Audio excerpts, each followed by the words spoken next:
ఓం శ్రీ గురు అమలానందాయ విద్మహే పండరీనాథాయ ధీమహి తన్నో అచల ఋషి ప్రచోదయాత్.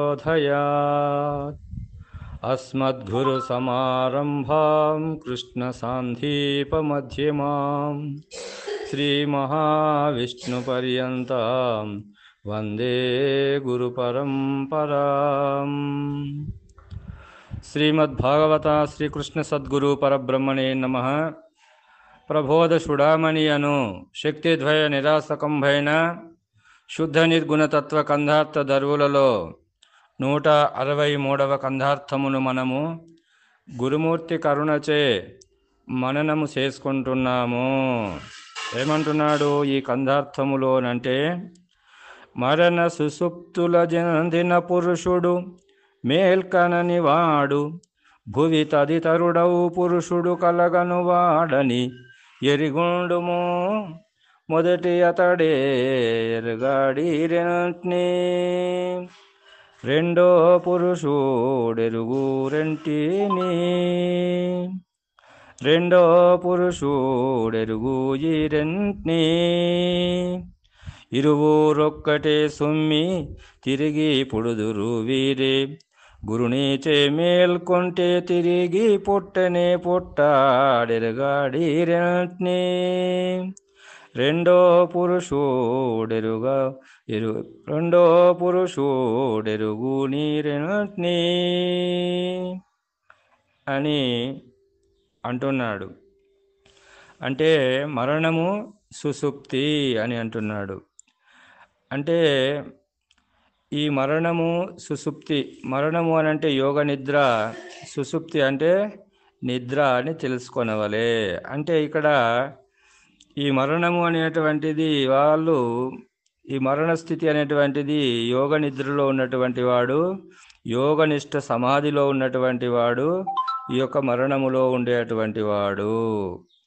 మరి సుసుప్తిలో ఉండేటువంటి వాడు అంటే నిద్రలో ఉండేటువంటి వాడు, అంటే వీడు పగలంతా మేల్కొని ఉంటాడు. ఈ యొక్క సుషుప్తిలో ఉన్నటువంటి వాడు రాత్రి నిద్రపోతాడు.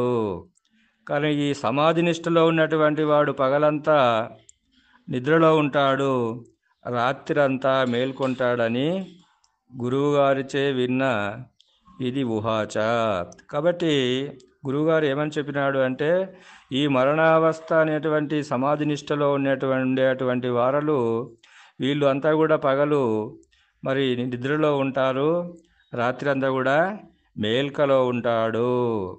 మరి సుషుప్తి అవస్థలో ఉండేటువంటి వాడు పగలంతా మేల్కలో ఉంటాడు, రాత్రి అంతా నిద్రావస్థలో ఉంటాడు అని చెప్పడం జరిగింది. అంటే ఏమి ఇక్కడ అంటే, ఈ ప్రపంచ విషయములలో ఉండేటువంటి వాడు, అంటే ఈ ప్రపంచ నిష్టలో, ఈ ప్రపంచం అనేటువంటి విషయాదులలో మరి నిరంతరము ఉండేటువంటి వాడు పగలంతా మేల్కొని రాత్రి నిద్రావస్థలోకి జారుకుంటాడు. కాబట్టి ఈ ప్రపంచ విషయ వాసనలు అంటని వాడు వాడు యోగ నిద్రలో ఉంటాడు. కాబట్టి వాడు ఈ ప్రపంచ నిష్టలో కాకుండా యోగ నిష్టలో ఉంటాడు. కాబట్టి ఆ యోగ నిష్టలో ఉన్నటువంటి వాడు వాడు రాత్రి అంతా కూడా మేల్కొని ఉంటాడు. కాబట్టి ఆ యోగ నిష్ట అనేటువంటిదే ఇక్కడ సమాధి నిష్ట. కాబట్టి ఆ సమాధి నిష్టలో ఉన్నటువంటి వారిలో ఇక్కడ మనకు స్థితప్రజ్ఞులని కూడా మనకు భగవద్గీతల ఈ స్థితప్రజ్ఞ లక్షణంలో కూడా చెప్పడం జరిగింది. కాబట్టి అయినప్పటికీ యోగనిష్టలో లేనివాడు, ఈ ప్రపంచక విషయముల యందు ఉండేటువంటి వాడు, వీడు రెండవ వాడు వీడు ఎలా ఉంటాడు అని అంటే, ఈ యొక్క ప్రపంచక విషయములనేటువంటి విషయ వాసనలందు తాను ఉంటాడు.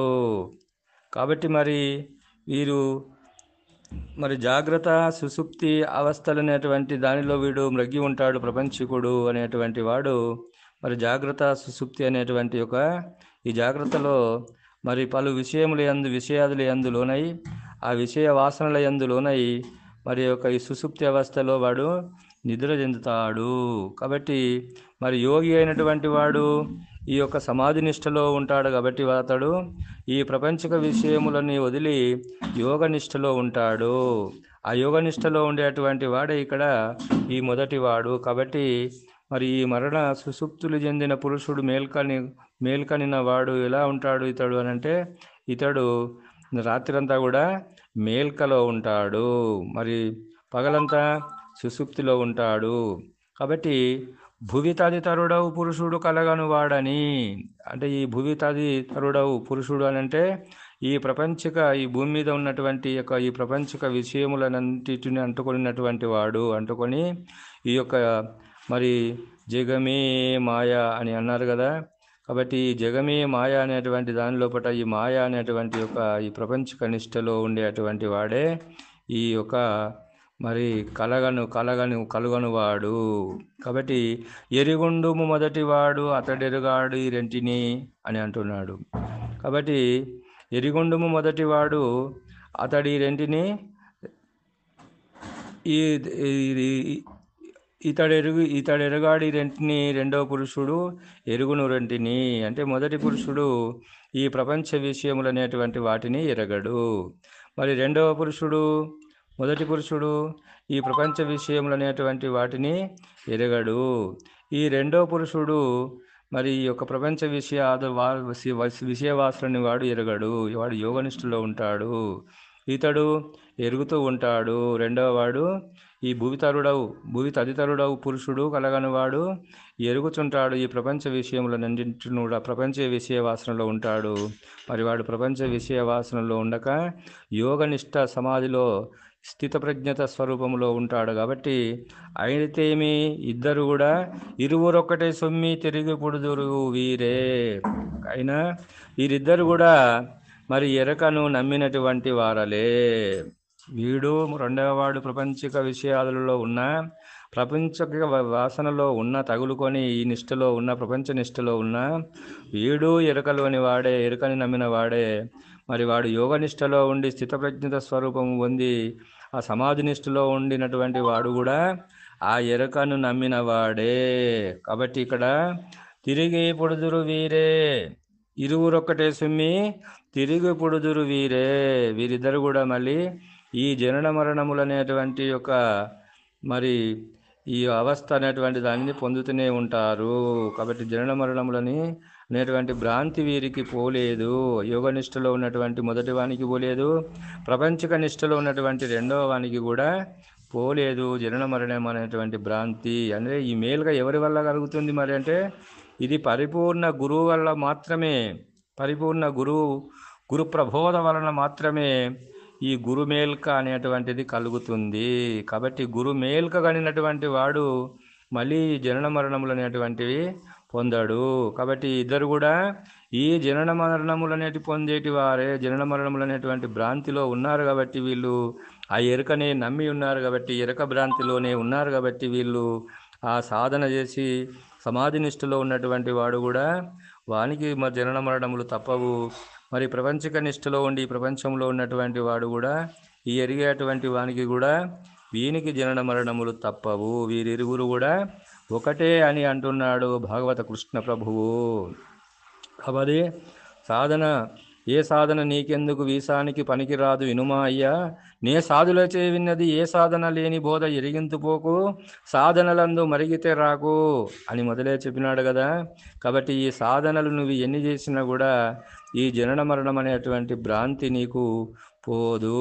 కాబట్టి ఏ సాధన లేని బోధ నే సాధువులచే విన్నది. అచల ఋషి అనేటువంటి సాధువులు ఇక్కడ ఎవరంటే అచల ఋషులు అనేటువంటి యొక్క అచల ఋషులచే విన్నటువంటిది అచల ప్రబోధ. ఈ అచల గురు ప్రబోధ అనేటువంటి దాని వలన మాత్రమే ఈ జనన మరణం అనేటువంటి భ్రాంతి లేకుండా పోతుంది.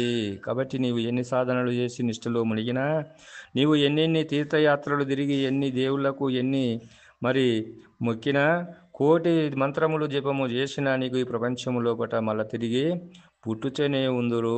కాబట్టి వాడు తిరిగి పుడుతూనే ఉంటాడు, వీడు తిరిగి పుడుతూనే ఉంటాడు. కాబట్టి ఇరువురు ఒక్కటే సుమ్మి అని అంటున్నాడు భాగవత కృష్ణ ప్రభువు. కాబట్టి వీళ్ళిద్దరు కూడా ఈ ప్రపంచంలో ఉన్నటువంటి యొక్క బోధలని విన్నటువంటి వారే, కానీ వేదము వేదాంతములో ఉన్నటువంటి యొక్క వాటిని పట్టుకొని వీళ్ళంతా ఊగిసలాడినటువంటి వారలే. కానీ మరి వేదాంతములు అతీతమైనటువంటి యొక్క ఏ పరిపూర్ణ పరభావ్యం అయితే ఉన్నదో ఆ పరిపూర్ణ పరభావ్యమును దర్శించినటువంటి వారు కాదు.